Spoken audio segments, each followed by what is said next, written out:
What's up guys, I am Super Luke, and today's the day. 2024 has been a long, crazy year, at least for me. I don't know how it's going for you guys, but 2024 is coming to a close, and I promised you guys that I would do not do that. I would review 4 big anime that I've been looking forward to this year, which those are Solo Leveling, Delicious in Dungeon, Demon Slayer Season 5, and the 4th one was supposed to be One Punch Man Season 3, but it didn't come out this year. Hopefully it comes out next year, because I'm really looking forward to that. It's like my second favorite anime, my first one being Gurren Lagann. If you don't know what either of those are, you've been living under a rock, go watch those now.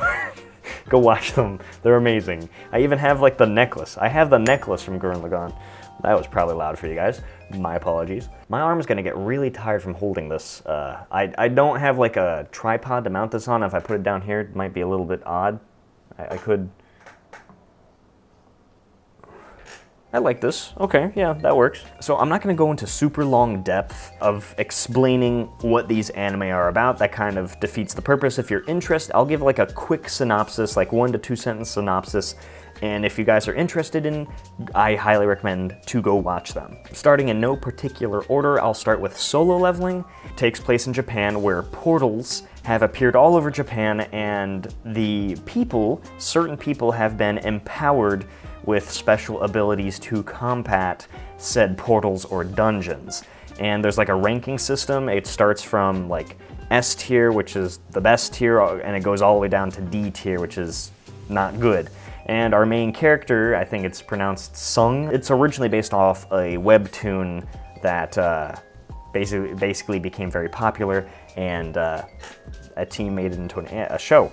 Basically, it revolves around Sung, who has the lowest power level possible. Like, he is like the lowest of D tier possibly, and he's picked on for it, he's made fun of it for it. You know, he's basically the typical underdog, and something very traumatic happens, big shit goes down, and he gets super abilities that pass even like the S tier rankings, because once you have your rank, you can't go to another rank. Like, that's it. You have your set abilities, you have your set power level, and you can't get stronger than that set power level. But him, it is different. He gets an ability that lets him level, essentially, and he gets crazy abilities that no one else has. And if anyone's curious, the studio that animated this was Studio A1 Pictures.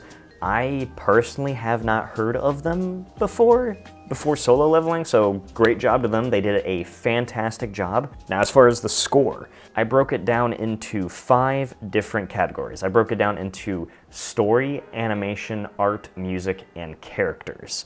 And then I did the average score of all of that. For the story and plot, I gave it a 10 out of 10. I really enjoyed the story. Animation, I gave it a 9 out of 10. Like, it was really good, but I don't know if, per me personally, it didn't qualify for that 10 out of 10 animation. For the art itself, I gave it an 8 out of 10. It was a unique art style, but again, that's subjective. Me personally, it's not something that I completely go after, but it was still a really good art style. So 8 out of 10 for that. The music and sound was a really big driving point for this anime. I gave it a 10 out of 10. The music and sound design was phenomenal. And the characters themselves and their development, also a solid 9 out of 10.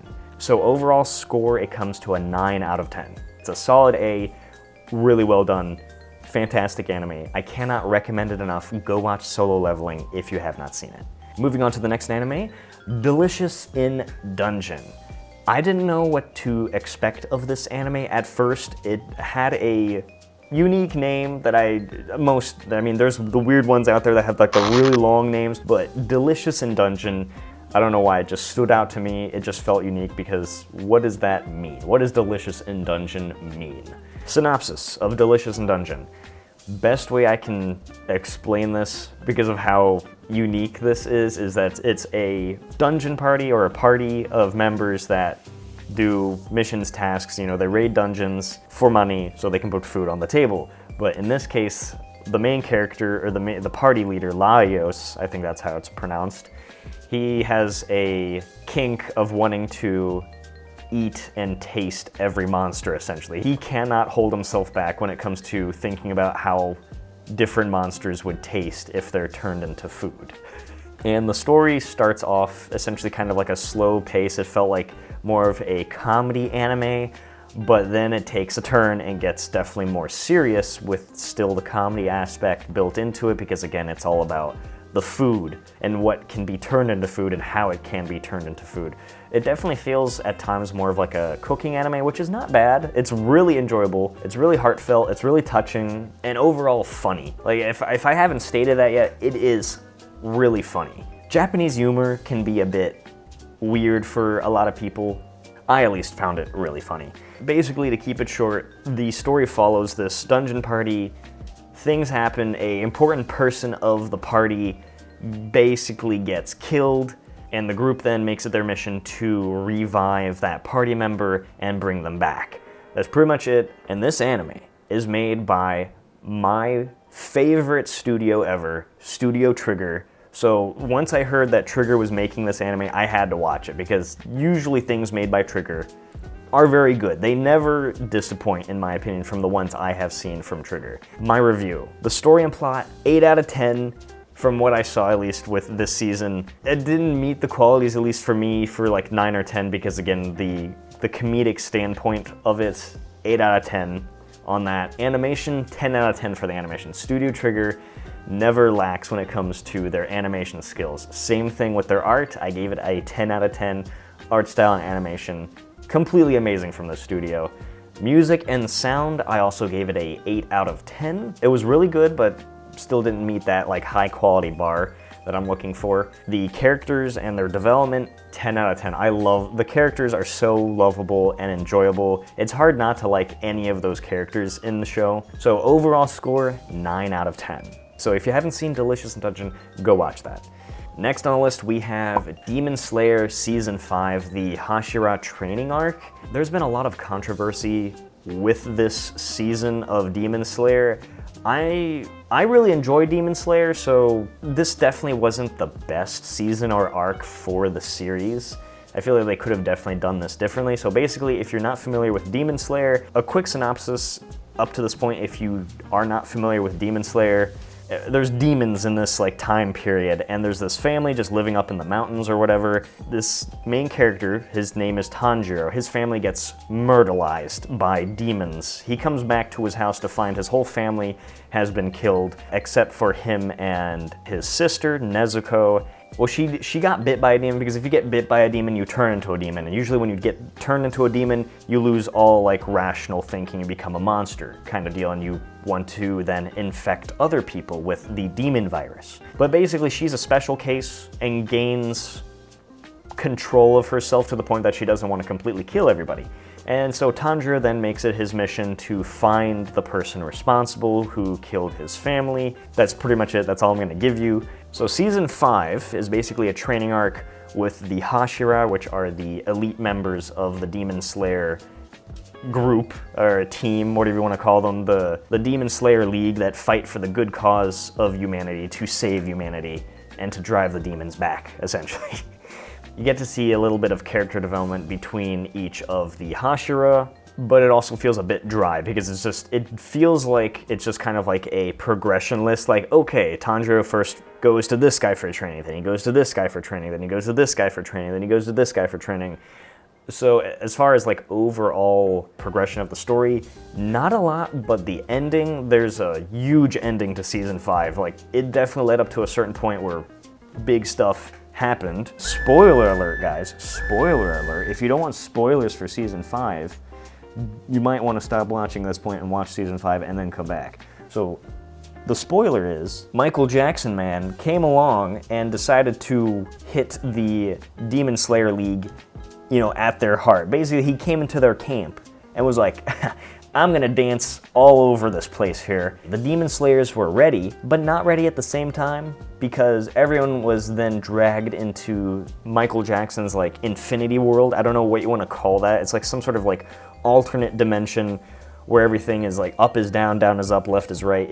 If you've seen it, you know what I'm talking about. They got sucked to that dimension. That's where the season left off, after a huge fight in the heart of the Demon Slayer village, whatever you want to call it, the Demon Slayer hub, which that fight was pretty much the best fight of that season, which is like the last 2 episodes of it. You kind of don't even need the rest of the season. If you just want to like go and watch like the last 2 episodes, what were they? They're episode 7 and 8, because it was a short season of just 8 episodes. If you just want to watch those 2, you pretty much are caught up then, because again, the first few episodes is just training stuff with funny stuff in between and a little bit of character development and exposition, if you're interested in that. Like, it's good. I enjoyed this season, but I know a lot of people, there's like mixed feelings on it just because it wasn't a whole lot of progression, at least from what I remember. It's been quite some time since I watched this. This was back in May of 2024, so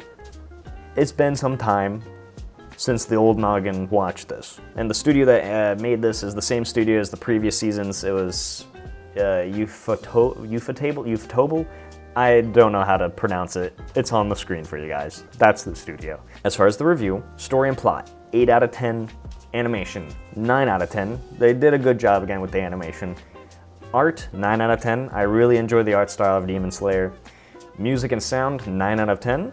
The characters and development this season, I gave it a 7 out of 10. So overall score, 8 out of 10. Not bad, but could have definitely done better, so I think a solid 8 is honestly acceptable for this. Now, I said I was going to review 4 anime by the end of 2024. So this last one, I had to fill the spot because I'm not just gonna review 3, say I'm gonna review 4 and only review 3. That's not cool. I want to stay consistent with what I tell you guys. So for the last anime, I chose to fill it in with Arcane. And Arcane is a League of Legends anime. It's on Netflix. If you have Netflix, go watch it. I'm not even, I don't know how to really explain it without spoiling too much. I don't want to spoil too much on Arcane. So if you have not seen Arcane, and even if you're not a fan of League of Legends, if you just like anime or animation or what have you, go watch Arcane. It will not disappoint. You don't need to really know League of Legends lore. I mean, it probably helps. I myself am not a big fan of League of Legends. I can't get into the game, but the show is phenomenal. It is amazing. It's basically the show goes into some of the lore of the characters. The main characters I would say is Jinx and Vi. If you don't know those characters, look them up, or just go sit down and watch it. You just make it a new experience for you. The studio that made Arcane is called Fortich Production. I might be mispronouncing it, but it's a French creative animation production studio. And they dropped some fire with this show. The score I gave this is a 10 out of 10. Me not even being a League of Legends advocate gave it a 10 out of 10. This show is amazing. It's a great show. Go watch Arcane if you haven't seen it. I'm not even sponsored by it, and I'm vouching for it so hard. Go watch Arcane. That's it for this review, guys. I was trying to keep it short, but that didn't happen. Keeping that consecutive thought process just isn't in the books for me. I hope you guys enjoyed this video. I will most likely continue this series that next year I'm going to list off, again, 4 big anime or 4 anime that I'm just looking forward to. I'll watch them, and then at the end of 2025, I will review those again. So be on the lookout for a new video, probably in sometime in January, where I list off those 4 anime. If there are anime that you guys think that I would like, drop them in the comments. You never know, they might be included in the list for next year that I review at the end of the year. That's all I got for you guys. You guys have a wonderful day, evening, night, wherever you are in this beautiful world. And as always, stay cool. All right, sounds good.